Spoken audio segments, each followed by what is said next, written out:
Assalamualaikum warahmatullahi wabarakatuh, Mbak. Selamat siang. Selamat siang.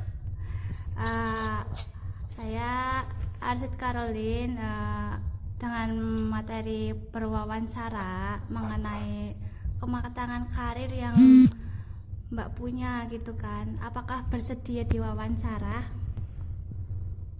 Saya bersedia. Terima kasih. Eh, Bagaimana strategi mengawali karir Mbak Winda? Strateginya gimana?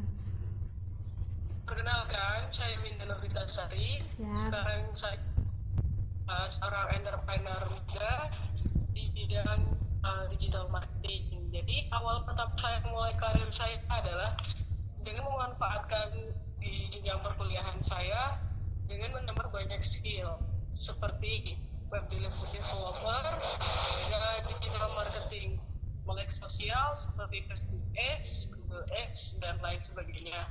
Itu untuk memperlancar penjualan produk-produk saya dengan digital marketing seperti itu.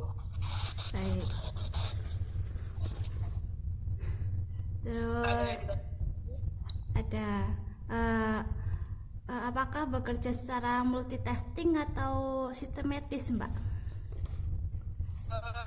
Kalau saya sendiri bekerja secara multitasking karena saya memegang beberapa produk dan tidak hanya stuck dalam satu usaha saja.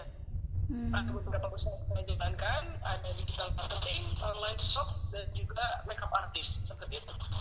Kalau online shopnya itu berjualan apa aja, Mbak, kalau boleh tahu? Online shopnya kita berjualan ada skincare, pakai usaha kaos murah, dan custom masker. Juga ada waterbook juga. Baik. Kalau proses pembelajaran apa saja sih yang dilakukan gitu? Proses pembelajaran ketika kita mau membuka usaha adalah pahami dulu usaha yang akan kita tekuni. Ketika saya menjalankan usaha saya online, maka saya belajar mengikuti beberapa seminar. Terus saya menambah skill saya dengan ikut kursus pengelolaan website, terus pengelolaan sosial media, dan lain sebagainya. Ketika saya akan bergerak di dunia makeup artist, saya juga menambah skill saya dengan ikut kelas makeup, ikut kelas fotografi. Untuk ketika kita sudah bisa bermakeup tapi tidak bisa menyalurkan ke digital untuk berpromosi, sama aja itu bohong. Jadi saya juga harus belajar fotografinya juga. Jadi saya juga ikut kelas fotografi. Basic dari kita usaha adalah pahami usaha yang kita punya. Itu agar kita menjadi expertise di dalam bidang usaha kita. Seperti itu. Baik.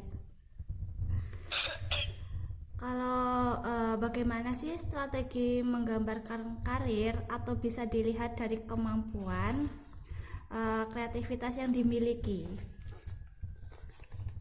Bagaimana mengembangkan karir? Iya. Bagaimana mengembangkan karir? Misalnya itu adalah terus mengambil skill yang kita sudah miliki tapi diambil terus, diperbaiki terus. Kayak yang kurang apa kita pelajari gitu kan. Misal sekarang untuk berjualan online, udah ada Shopee, Tokopedia, dan lain sebagainya. Tapi sekarang kita juga bisa dengan modal dropshipper atau supplier, sehingga kita tidak perlu stok barang, tidak perlu modal banyak, tapi kita hanya fokus di penjualannya saja. Jadi strateginya adalah kita selalu updating ilmu yang kita sudah miliki dan memperbaikinya sesuai dengan kemajuan teknologi sekarang. Baik. Seberapa sering menghadapi konflik, Mbak, dalam menghadapi masalah dalam pekerjaan seperti itu? Cukup jarang ya saya mendapati konflik karena saya termasuk tipe orang yang preventif, yaitu mencegah sebelum terjadi, mencegah adanya konflik terjadi. Seperti semua yang akan saya lakukan itu sudah saya rencanakan terlebih dahulu. Paling konflik tuh ya sebulan 2 bulan sekali lah, nggak sering. Baik. Bagaimana sih strateginya mengatasi konflik tersebut? Mengatasinya tuh gimana sih, Mbak? Itu. Oke, konflik yang biasa terjadi dalam usaha saya itu adalah ketika konsumen order, tetapi ketika konsumen order, tetapi produk tidak sampai di tangan konsumen. Konflik itu terjadi karena adanya kesalahpahaman dari pihak pengiriman. Kayak kemarin pas lagi pasar lebaran dan seperti pandemi sekarang ini itu untuk pengiriman agak susah ya. Iya, Mbak. Kemarin kita sempat ada konflik di situ. Ketika konsumen itu udah order dari sebelum Lebaran, tetapi sampai Lebaran dan setelah Lebaran produk belum sampai karena dari pihak pengirimannya. Iya. Nah, untuk kita mengatasi itu dan agar konsumen tetap percaya ke kita mengembalikan produk uang dan memberikan produknya secara gratis dan cuma-cuma sebagai permintaan maaf kita kepada konsumen seperti itu. Baik. Apakah sudah benar-benar memberikan manfaat untuk orang lain dalam karirnya Mbak? Insya Allah sudah memberikan banyak manfaat karena saat ini saya sudah mempekerjakan beberapa karyawan dan menyerap tenaga kerja dan di situ sudah mengurangi angka pengangguran sendiri. Baik. Apa yang diberikan untuk menolong orang lain Mbak selama Mbak berkarir, bekerja gitu? Selama yang saya kerjakan selama ini adalah ikut aktif di dalam donasi ketimbang bisnis usaha. Saya cukup aktif di situ.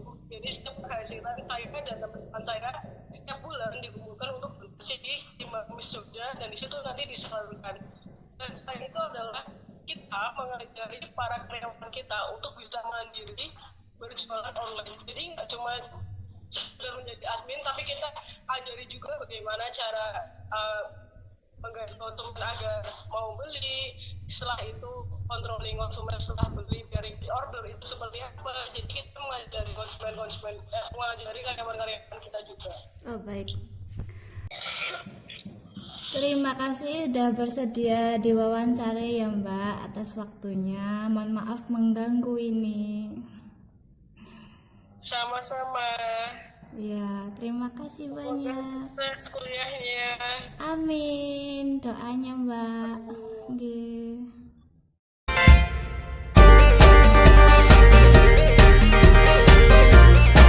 Assalamualaikum Bapak. Waalaikumsalam warahmatullahi wabarakatuh. Ya, Mbak. Selamat siang Pak Pri. Ya, ya. Boleh saya mengganggu atas waktunya? Oh, boleh silakan. Apa yang sahabat tuh? Untuk. Saya ini ada tugas dari kuliah mercubuana untuk mewawancarai khususnya Ya. buat bagaimana ya strategi untuk usaha Bapak dari SSA-nya gitu loh Pak. Oh, ya. Boleh nggak Pak atas waktunya, mohon maaf mengganggu. Oh iya, silakan Mbak, ada bahasakan tuh ya. Coba apa yang perlu dari Mbak Karol untuk kepentingan kuliah ya? Iya, kepentingan kuliah. Ini untuk apa aja? UAS, Bapak. Oh, gitu ya. Apa yang ditanyakan ya? Mohon maaf ya Bapak.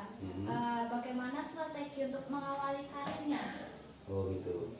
Ya begini Mbak Karol, nanti perusahaan ini namanya Prima Indoniaga. Ya bergerak di bidang produksi dan pemasaran pupuk organik cair SSA. Ya. Awalnya memang saya terpanggil dengan kondisi bumi di Indonesia ini sejak dulu revolusi hijau di Indonesia ini, Biman Imas dulu, ini kan penggunaan pupuk kimia tidak terkendali, sehingga tanah ini rusak karena residu kimia yang tertumpuk tidak terurai, sehingga ekosistem dalam tanah ini menjadi rusak juga. Rusak. Ya, itulah saya terpanggil untuk akhirnya kami membuat satu rekayasa teknologi bagaimana residu pupuk kimia itu bisa terangkat kembali, terurai menjadi hara nutrisi yang bisa dimakan oleh tanaman. Oh iya Pak. Ya, awalnya begitu Mbak. Nah, akhirnya kami memproduksi pupuk itu dan pupuk itu kita sosialisasikan, kita pasarkan untuk skala nasional di Indonesia ini. Oke? Oh iya. Boleh tahu gimana contohnya, apa gambarnya Pak biar saya bisa lihat? Oh, ada sama ya. teman-teman. Ya, banyak sekali. Ya, itu bisa juga buka di YouTube atau di Google. Oh iya. Ya. Linknya apa Pak? Nanti aja pupuk organik cair SSA, gitu saja. Oh iya Ya, Pak, siap. pupuk organik cair SSA nanti akan melihat bagaimana pupuk SMA ini untuk program kedepannya, visi dan misi perusahaan, Oh, iya. semua ada di situ nanti akan dilihat. Oke, apa lagi Mbak Karol? Apakah bekerja secara multitasking atau sistematis Bapak? Oh, untuk marketnya ya, Marketnya ya. pemasarannya ya. Jadi begini, produk SSA ini adalah mempunyai satu katakanlah jurus pemasaran. Artinya produk ini adalah produk ajaib yang bisa ditampilkan secara visual, bisa dilihat oleh konsumen bahwa ini beda dengan produk yang lain. Ya. Nah, Sehingga di sini kita tidak menggunakan cara eksperimen atau multitasking dan sebagainya, tapi kita langsung sudah berjalan sesuai birokrasi yang telah kami susun. Ya, jadi misalnya satu customer sudah ACC, di situ nanti dari pihak marketing ke sana, kemudian dari perusahaan dropping ke sana, dan sebenarnya sudah tertata secara bagus. Dan ini kita lakukan mapping wilayah di seluruh wilayah Indonesia, gitu Pak. Ya, jadi tertata rapi, karena bagaimanapun juga program ketahanan pangan ini akan menentukan kehidupan bangsa di kemudian hari. Karena dulu kan saya pernah mendengar pepatah ini ya, dari Pak Presiden kita Pak Soeharto dulu. Itu rendahnya mutu makanan bukan hanya melemahkan bangsa hari ini, tetapi akan melahirkan generasi yang lebih lembek di masa nanti. Nah inilah ketahanan pangan kita dukung agar ketahanan pangan di Indonesia mahal. Oke? Siap Pak. Ya, oke. Apalagi Mbak ada? Ya. Ada Pak, proses pembelajaran apa sih yang dilakukan yang di dalam pupuk SSA ini? Iya. Oke. Jadi begini, pembelajaran ini schooling atau schooling ya. Ini adalah berkaitan dengan bagaimana karyawan-karyawan atau mitra kita ini memahami produk itu. Sehingga kita adakan satu schooling atau pembelajaran atau training yaitu mengenai product knowledge, pengetahuan produk. Nah, kemudian marketing system, cara pemasaran yang tertata secara birokrasi yang disusun oleh alur pemasaran perusahaan itu. Kemudian bagaimana mereka untuk bisa menemui para customer atau konsumen di lapangan, ini juga kita ajari dengan public speaking, artinya bicara di hadapan umum. Karena mental atau keberanian seseorang marketing ini harus handal bisa menguasai konsumennya. Ya, sehingga mereka akan merasa tersugesti, akhirnya merasa yakin bahwa produk yang ditawarkan itu produk berkualitas. Ya, itu seperti itu, oke? Ya. Itu lagi. Bagaimana strategi mengembangkan karirnya Pak? Atau bisa dilihat dari kemampuan kreativitas yang dimiliki? Oh ya, kalau berbicara tentang produk, iya Bapak. punya kita produknya adalah sangat ajaib. Ya. Artinya satu kemasan, satu botol ini bisa digunakan untuk semua jenis komoditas, multiguna dan multifungsi. Jadi semua sektor juga contohnya untuk peternakan, untuk perikanan, untuk perkebunan, untuk tanaman pangan itu, termasuk untuk soil conditioner, pembenak tanah. Ini yang penting sekali karena apa? Anak cucu kita nanti jangan sampai menikmati tanah-tanah sakit. Jadi tanah harus kita sehatin kembali karena kemampuan pupuk SSA ini mampu mengurai residu yang ada dalam perut bumi ini secepatnya bisa terbongkar dan netral kembali. Sehingga program pelestarian alam tercapai karena SSA produksi akan meningkat di semua sektor. Residu kimia akan terpotong ikatan toksitnya, racunnya sehingga netral. Intinya seperti itu. Jadi bagus banget ya Pak ya, untuk Ya. berbagai tanaman, peternakan dan lain sebagainya Pak ya. Iya Mbak Laro itu. Mungkin ada lagi? Ada lagi Bapak. Ya. Seberapa sering menghadapi konflik ya Bapak? Ya. Bagaimana strateginya mengatasi konflik tersebut Bapak? Ya. Begini Mbak, dalam kehidupan dunia perdagangan Ya. ini trading dan sebagainya ini terjadi banyak kompetitor di lapangan. Ya. Sehat dan tidak sehat adalah sesuatu yang tetap kita jumpai setiap hari. Ya. Nah, tinggal kita untuk menempatkan hati kita di posisi mana. Tentunya kalau kami dengan semua mitra-mitra ini kita harus humble, rendah hati. Artinya kita tidak usah merasa bahwa kita yang paling bagus produknya. Jangan. Tapi yang dilihat di lapangan adalah realita. Sehingga produk bisa bicara sendiri. Bukan orangnya yang mengatakan bagus. Artinya biarkan mereka menyanjungku asal tidak keluar dari mulutku sendiri. Gitu Pak. Ya itu seperti itu. Dan sehingga produk ini tetap kita ikuti dengan adanya bintek, bimbingan teknis, pendampingan, kemudian di lapangan sehingga kita lihat real hasilnya. Gitu. Sehingga konflik-konflik di lapangan itu bisa teratasi dengan kenyataan di lapangan. Gitu. Kita menyelesaikannya dengan secara baik, secara damai, secara teknis, kemudian juga tadi itu humble, rendah hati. Gitu Pak. Itu. Siap Bapak. Oke, ada lagi? Ada Bapak. Apakah sudah benar-benar memberikan manfaat untuk orang lain Bapak? Ya, terima kasih. Ini Mbak, ending dari semua kegiatan usaha kami ini adalah bagaimana manfaatnya. Iya Pak. Nah, yang pertama dari pemerintahan di Republik ini di Indonesia ini adalah mendukung ketahanan pangan nasional. Karena bagaimanapun juga stok pangan, cadangan pangan ini harus terpenuhi di Indonesia. Sehingga segala sesuatu ketahanan pangan ini lemah atau bagaimana ketahanan nasional lemah, itu terjadi banyak masalah di negara ini. Jika pangannya itu mantap, mapan, ketahanan nasional pun akan mapan. Yang pertama. Yang kedua, mengerucut lagi ke tingkat keluarga ini. Akhirnya keluarga ini juga sehat karena kecukupan pangan. Secara ekonomi pun mampu mereka untuk membangun karir anaknya, sekolah dan sebagainya, karena ekonominya mapan. Gitu. Terus yang ketiga, pelaku pembisnis di perusahaan ini, di produk pupuk SSA ini mendapatkan satu peluang yang menjanjikan ke depan. Artinya ya satu penghasilan dan kegiatan yang rutinitas dan dinamis monumental. Artinya semakin menggunakan, semakin orang mengetahui hasilnya, semakin dia mengembangkan pasar ini. Artinya dinamis ini, monumental. Artinya punya monumen-monumen baru yang kita tambahkan karena apa? Mereka menggunakannya bagus dan mengembangkan lagi, Mbak. Kliennya bagus, kliennya lagi. Akhirnya sempurnalah pemasaran di perusahaan ini karena kualitas. Jadi manfaat ini satu dari kita untuk bangsa dan negara kita, yang kedua untuk keluarga kita, anak-anak kita, juga manfaat lain melestarikan alam ini yang berbeda. Iya. Iya, oke. Gitu. Apakah yang diberikan untuk menolong orang lain? Maksudnya? Maksudnya apa yang diberikan untuk menolong orang lain, Pak? Oh gitu. Apa aja gitu kan? Ya. Jadi begini.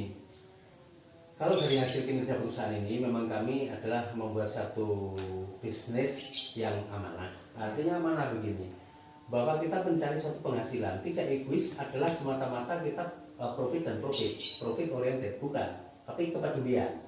Nah, artinya kepedulian dulu kita tanamkan, membangun alam dan sebagainya, keuntungan akan mengikuti. Itu yang pertama.